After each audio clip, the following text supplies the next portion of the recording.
Pinilit ko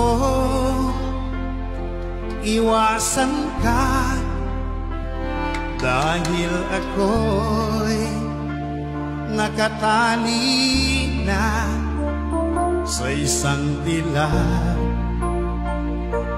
na labis. Minahal ko ng tapat at hindi magbabago kailanpaman. Ngunit habang tumatagal, sa'kin lalo kang napamahal.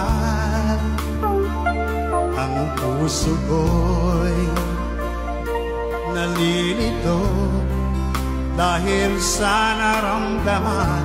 Ano ang aking gagawin?